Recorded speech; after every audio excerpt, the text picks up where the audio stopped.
This clip is brought to you by SaveWithConrad.com.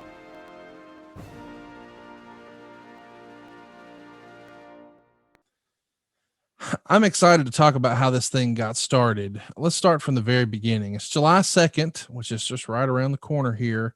Buff Bagwell and Booker T wrestle in the main event on Monday Night Raw for the WCW title, and the crowd completely turns on it, changing everything. Did you have any sort of inclination as to what the plans were going to be before Vince scrapped it here after this match? I had no idea. They had so many things going on at the time. WCW, ECW eventually came in. WWE. Vince had his hands in everything. And I think that he was holding off on telling the wrestlers what they were going to do week by week because he didn't know what we were going to do. Things were changing so much and adapting. You just had to wait and see what was going to happen that week. It's so fascinating to go back and look at this stuff at the time because you're exactly right. ECW's going down, WCW's going down. Vince had not too long ago gone public. He's also, as crazy as this sounds, dabbling in professional football with the whole XFL thing, and he's losing his ass there. He's on the heels of the biggest WrestleMania ever, WrestleMania 17. But now The Rock's off to make a movie. His bankable babyface, the biggest revenue generator in the history of professional wrestling, Steve Austin, has now cooled off because he's a bad guy. There's an incredible amount of stress and pressure on Vince McMahon in this era. And I think he went to, well, what do we know will definitely give us a shot in the arm? Hey, this fantasy thing that the magazines have been booking for 30 years, right?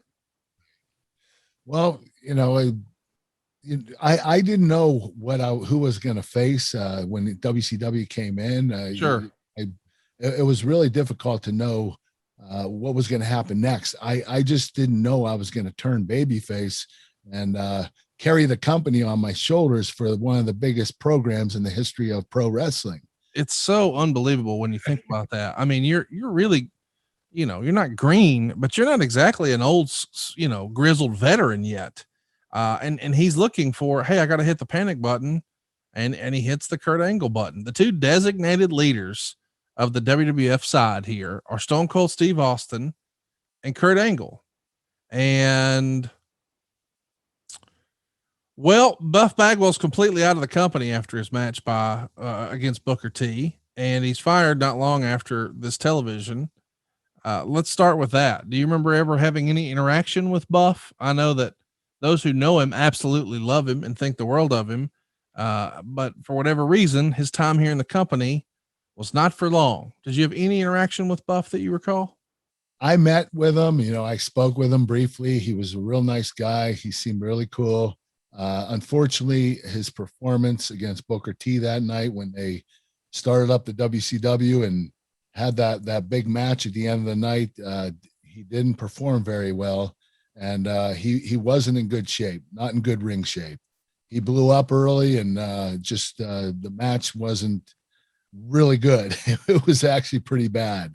And I know he got fired soon after that, but I was told the reason he got fired was because his mother called in sick to the company because he couldn't go to a house show because he felt sick. And he had his mother call the company. I think that was the last straw that that broke the camel's back. And, that's when Buff was let go. So I'm not sure how true that was, but that's what I was told. I think there's another story out there. And again, I don't know what's real and what's not, but I think there's another story out there about Hurricane Helms and a water bottle. There's so much about the Buff Bagwell story that doesn't really add up. I think you could make an argument. And again, this isn't a popular one, but I think you could make an argument that Buff maybe got a raw deal. It feels like a lot of guys over the years have been given a lot of second chances and third chances and fourth chances, and they've screwed up and they've had an opportunity to come back.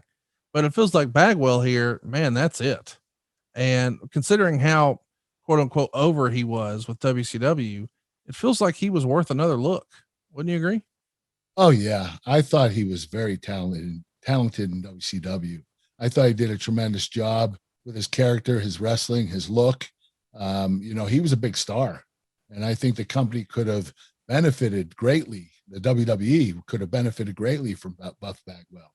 He was an incredible talent, and I have a lot of respect for him. Hey, it's Conrad Thompson. Thanks for checking out the podcast here on YouTube. Be sure to hit the subscribe button and the notifications bell so you get a notice anytime we upload some new content.